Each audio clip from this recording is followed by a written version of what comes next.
Mwendesha baiskeli maarufu hapa nchini anayefahamika kwa jina la James Peleleza, mkazi wa kata ya Kapalamsenga wilayani Tanganyika mkoani Katavi, amewasili mkoani Mwanza akitokea mkoani Kigoma kwa ajili ya kushuhudia ufunguzi wa daraja la Kigongo Busisi ambalo kwa sasa linafahamika kwa jina la JPM, huku akisema mpaka sasa ametembea umbali wa kilomita 720 ili kuja kushuhudia uzinduzi ambao umefanywa na Rais Daktari Samia Suluhu Hassan leo Juni 19, 2025.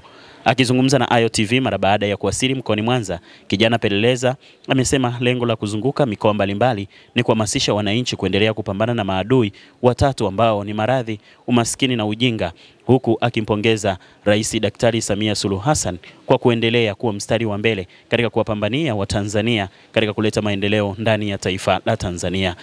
Kwa majina naitwa Rafaeli James Peleleza, ni mkazi wa kata ya Kapalamsenga wilaya ya Tanganyika mkoani Katavi. Nimechukua takriban siku tano sasa, ambao usiku wa leo nimekesha nikiendesha baiskeli.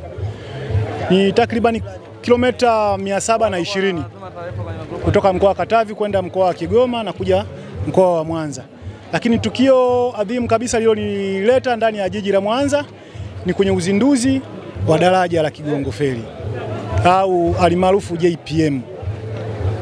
Kilichonisukuma zaidi, kwanza moja, sisi ni wazalendo. Kuna wazalendo na wazalendo wa kweli. Sisi ni wazalendo wa kweli. Kwa hiyo tunapotaka kufanya jambo la kizalendo, huwa tunatumia asilimia kubwa usafiri aina ya baskeli. Kwa sababu baba wa taifa wakati analipigania taifa hili alikuwa anatembea sana kwa baskeli au kutembea kwa mguu. Kwa hiyo na sisi tunamwenzi kwa vitendo. Na kama tunamwenzi kwa vitendo, lazima tuyafanye yale aliyokuwa anayafanya baba wa taifa. Takribani siku tano nilizochukua barabarani, nilikuwa na ujumbe, lakini kabla ya kufika kwenye eneo husika, ujumbe nilokuwa nao, jambo la kwanza kabisa ilikuwa ni kuendelea kuhamasisha Watanzania wote waendelee kumuunga mkono Mheshimiwa Rais Dr. Samia Suluhu Hassan. Lakini jambo lingine ilikuwa kumshukuru na kumpongeza Rais wa Jamhuri ya Muungano wa Tanzania kwa utendaji wake mzuri wa kazi uliotukuka, na kazi tunaiona na kazi inaendelea. Na jambo lingine ilikuwa kwa hasa vijana wenye elimu za juu na vijana wa kawaida wenye elimu za kawaida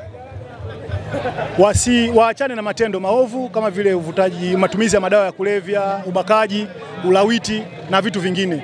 Lakini kwa upande wa vijana wa elimu za juu ni kuwataka hasa wasitumike vibaya na watu wasiopenda amani ya nchi yetu. Badala yake tuungane kwa pamoja, tuendelee kulisukuma gurudumu la nchi hii. Wakati naondoka Katavi, Kigoma nimepita, lakini mkoa wangu mimi ni mkoa wa Katavi. Wakati naondoka, mkuu wa mkoa nilimpa taarifa, lakini mwenyekiti wa chama wa mkoa taarifa anayo na anajua kijana wao yupo huku anaendelea kuwakilisha Chama cha Mapinduzi ngazi ya mkoa, na kwa sasa nipo Mwanza.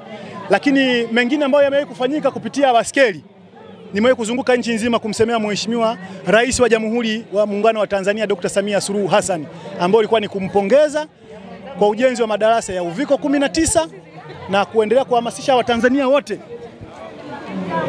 Watanzania wote waendelee kumuunga mkono. Lakini jambo lingine iko kuhamasisha Watanzania wote waendelee kuwapeleka watoto shule ili yale madarasa ya Uviko 19 yaliyojengwa na Rais Dr. Samia Suluhu Hassan yaendelee kuwa na tija.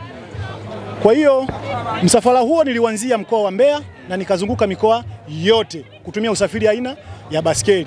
Lakini sambamba na jambo lingine, sisi tuna kikundi chetu kinaitwa kama Twende Butiama, ambao tunaanzia matembezi yale Msasani kwa baba wa taifa Mwalimu Julius Kambarage Nyerere Dar es Salaam na kuelekea Mwitongo mkoani Mara.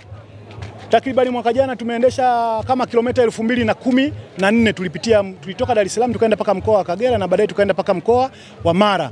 Lakini kwenye msafara ule huwa tunahamasisha uzalendo, uchapakazi, lakini pia huwa tuna upandaji wa miti. Mwaka jana tumepanda miti zaidi ya 50,000.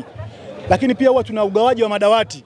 Yale madawati huwa tuna wadhamini ndio wanatuwezesha, lakini zile fedha hatunufaiki sisi, hatupei hata senti. Tunachonufaika labda sisi kwenye zile fedha zinazotolewa ni kutumia chakula tu kwa niaba ya kupata nguvu na kuendelea kulipigania gurudumu la nchi hii. Kwa hiyo tulikuwa na ugawaji wa madawati, tukawa na ugawaji wa vifaa tiba kwenda kwenye hospitali zenye uhitaji, lakini pia tulikuwa na ugawaji wa baskeli kwenda kwa walemavu ambao ni wanafunzi. Lakini pia tulikuwa na ugawaji wa baskeli za kawaida kwenda kwa wanafunzi ambao wanaishi mazingira mbali na shule zinapopatikana. Kwa sisi tunapambana na maadui watatu ambao ni ujinga na maradhi pamoja na ujinga. Kwa tunapambana na majanga hayo, ndio huu mchanga ambao tunaendelea kuunga mkono jitihada za serikali kwa kupitia nguvu zetu sisi kama sisi. Tunaenda tunanunua hivyo vitu, tunaendelea kupeleka kwenye jamii. Kwa hiyo tayari basi tunaendelea kuiunga mkono serikali iliyoko madarakani. Na kuna mtu mwingine anaweza akajaribu kuhoji kwamba namna ambavyo unatumia usafiri huu pengine uchovu unakuaje? Inakuwa ni masafa marefu. Uchovu unakuwepo, lakini kikubwa ni mazoezi. Na ndio maana taifa linahitaji vijana wenye afya njema. Na ndio maana sisi huwa tunapiga vita kabisa mapenzi ya jinsia moja. Kwa sababu kisha ingia kwenye mapenzi ya jinsia moja utakuwa sio kijana mwenye afya njema na huwezi ukalipambania taifa lako. Kwa hiyo sisi tunafanya mazoezi. Baada ya kufanya mazoezi tunaanzisha misafara mbalimbali kwa niaba ya kusapoti serikali yetu iliyoko madarakani. Lakini jambo lingine, kwa Mheshimiwa Rais anafanya kazi kubwa sana. Leo hii nimefika Mwanza, daraja limekamilika, ni kitu kigeni sana kwenye nchi yetu. Ukizunguka kwenye nchi mbalimbali, mtu akifika hapa tena kama amefika Ulaya ndogo. Lakini pia kwenye mkoa ambao ninatoka mimi kule kuna bandari mpya ya kisasa imejengwa. Lakini ukienda sasa hivi kutoka Mpanda mjini na kwenda bandari inapopatikana ambao ni sehemu inaitwa Karema, kuna barabara ambao linatifuliwa mpaka barabara inataka kulia. Unasema kweli mama yuko kazini na kazi tunaiona. Ndio maana sisi kama wazalendo tunaendelea kumunga mkono na tunaendelea kuwaasa vijana, wananchi wote, Watanzania wote waendelee kumunga mkono, na mwezi wa 10 Oktoba twende tukatiki. Lakini tunatiki kwa nani? Tunatiki kwa mama. Hatuweki sehemu nyingine kwa sababu matunda tumeyaona, tunaendelea kuiona Tanzania mpya inayoanza sasa na tunayoenda mbele. Lakini jambo lingine upande wa mama sasa. Na sisi kama waendesha baskeli ambao ni wazalendo wa kweli wa nchi hii, na sisi tunaona wivu tunapoona wenzetu wacheza mpira wanadhaminiwa hiki, wakifunga goli kuna pesa za mama. Tunaomba na sisi ageuke upande wa pili kama waendesha baskeli ambao ni tunahamasisha watu wachapa kazi ambao ni wazalendo wa nchi hii, tunafanya mambo ya kizalendo, aende akatuguse kwa namna atakavyoweza na sisi tuweze kujisikia watu wenye amani. Uzalendo ni kitu cha msingi, lakini ukiwezeshwa kidogo uzalendo utakuwa maradufu.